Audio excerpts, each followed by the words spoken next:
ನಮ್ಮ ದೇವರು ಕರ್ತನಾದ ಯೇಸು ಕ್ರಿಸ್ತನ ನಾಮದಲ್ಲಿ ಅನುದಿನದ ಆಹಾರ ಪ್ರಿಯರಿಗೆ ಪ್ರೀತಿಯ ಶುಭಾಶಯಗಳು.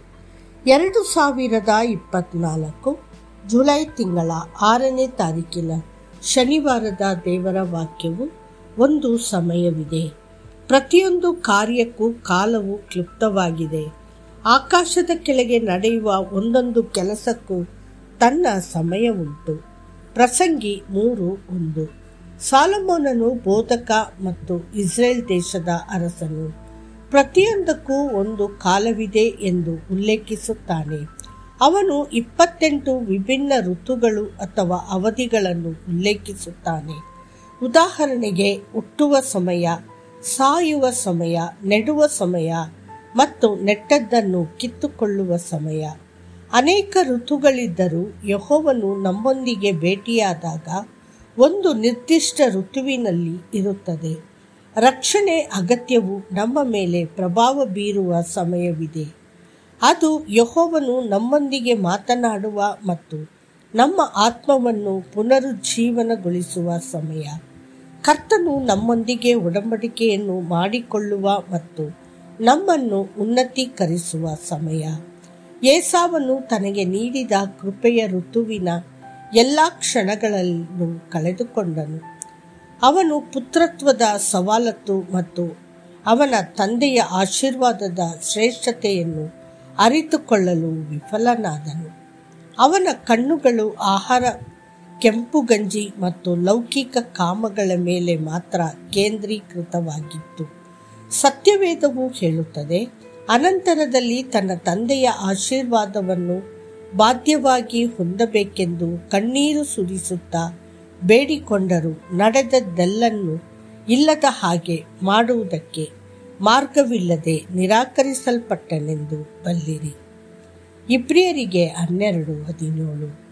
ಸಮಯವು ತುಂಬ ವೇಗವಾಗಿ ತಿರುಗಿದೆ ಮತ್ತು ನಾವು ಇಂದು ಸಮಯದ ಅಂತ್ಯದಲ್ಲಿದ್ದೇವೆ. ಯೆಹೋವನ ದಿನವು ಹತ್ತಿರದಲ್ಲಿದೆ ಎಂದು ನಮಗೆ ತಿಳಿದಿದೆ.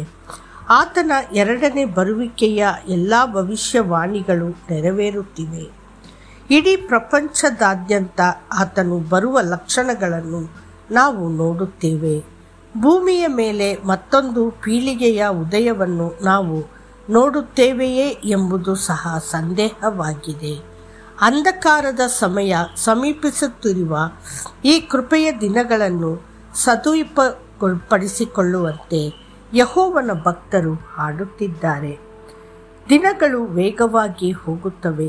ದಿನಗಳ ವೇಗವನ್ನು ಉಲ್ಲೇಖಿಸುತ್ತಾ ಯೋಬನು ಹೇಳುತ್ತಾನೆ, ನನ್ನ ದಿನಗಳು ಅಂಚೆಯವನಿಗಿಂತ ಶೀಘ್ರವಾಗಿರುತ್ತದೆ, ಯಾವ ಸುಖವನ್ನು ಕಾಣದೆ ಓಡಿ ಹೋಗುತ್ತವೆ. ಯೋಬನು 9:25. ನಾವು ಅಕ್ಷರಶಃ ಅಂತ್ಯದ ಕಡೆಗೆ ಧಾವಿಸುತ್ತಿದ್ದೇವೆ. ಆದ್ದರಿಂದ ದೇವರು ನಮಗೆ ನೀಡಿದ ಅಮೂಲ್ಯ ಮತ್ತು ಸುವರ್ಣ ಕ್ಷಣಗಳನ್ನು ನಾವು ಬಳಸಿಕೊಳ್ಳಬೇಕು. ಸಮಯವು ಎಷ್ಟು ಅಮೂಲ್ಯವಾದದ್ದು ಎಂಬುದನ್ನು ಅರಿತುಕೊಳ್ಳದೆ ತಮ್ಮ ಜೀವನವನ್ನು ನಡೆಸುವವರನ್ನು ಕರ್ತನಾದ ಯೇಸು ನೋಡಿ ಹೇಳಿದನು. ಅವನು, ಕಪಟಿಗಳು, ನೀವು ಭೂಮ್ಯಾಕಾಶಗಳ ಭಾವವನ್ನು ಶೋಧಿಸುವುದಕ್ಕೆ ನಿಮಗೆ ಗೊತ್ತಿರುವಲ್ಲಿ ಈ ಸಮಯವನ್ನು ಶೋಧಿಸುವುದಕ್ಕೆ ನಿಮಗೆ ಯಾಕೆ ಗೊತ್ತಿಲ್ಲ? ಲೂಕ 12:56. ಆಕಾಶದಲ್ಲಿ ಹಾರುವ ಬಕವು ತನ್ನ ನಿಯಮಿತ ಕಾಲಗಳನ್ನು ತಿಳಿದುಕೊಂಡಿದೆ. ಬೆಳವಕ್ಕಿಯು, ಬಾನಕ್ಕಿಯು, ಕೊಕ್ಕರೆಯು ತಮ್ಮ ಗಮನ ಸಮಯಗಳನ್ನು ಗಮನಿಸುತ್ತಿವೆ. ನನ್ನ ಜನರಾದರೂ ಯೆಹೋವನ ನಿಯಮವನ್ನು ತಿಳಿಯರು. ಯೆರೆಮೀಯ 8:7. ಪ್ರತಿ ಕ್ಷಣವನ್ನು ಸದುಪಯೋಗಪಡಿಸಿಕೊಳ್ಳಿರಿ. ಸಮಯದ ಸದುಪಯೋಗ ಪಡೆದುಕೊಳ್ಳಿ. ಆತನಿಗೋಸ್ಕರ ನೀವು ಮಾಡಬಹುದಾದ ಯಾವುದೇ ಕೆಲಸವನ್ನು ನಿಮ್ಮ ಸಂಪೂರ್ಣ ಶಕ್ತಿಯಿಂದ ಮಾಡಿ. ನಿಮ್ಮ ಹೃದಯದ ಪ್ರತಿಯೊಂದು ಬಡಿತವು ಯೆಹೋವನು ನೀಡಿದ ಅನುಗ್ರಹದ ಬಡಿತವಾಗಿದೆ ಎಂಬುದನ್ನು ಮರೆಯಬೇಡಿ. ನೆನಪಿಡಿ, ಯುಗಯುಗಾಂತರಗಳಲ್ಲಿಯೂ ಜೀವಿಸುವಾತನ ಮೇಲೆ ಆಣೆಯಿಟ್ಟು ಇನ್ನೂ ಸಾವಕಾಶವಿರುವುದಿಲ್ಲ.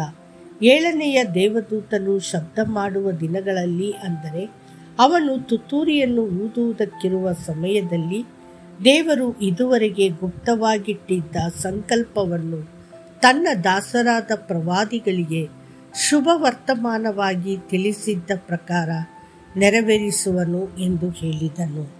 ಪ್ರಕಟಣೆ 10:7. ಕರ್ತನು ನಿಮ್ಮನ್ನು ಆಶೀರ್ವದಿಸಲಿ. ಆಮೇನ್.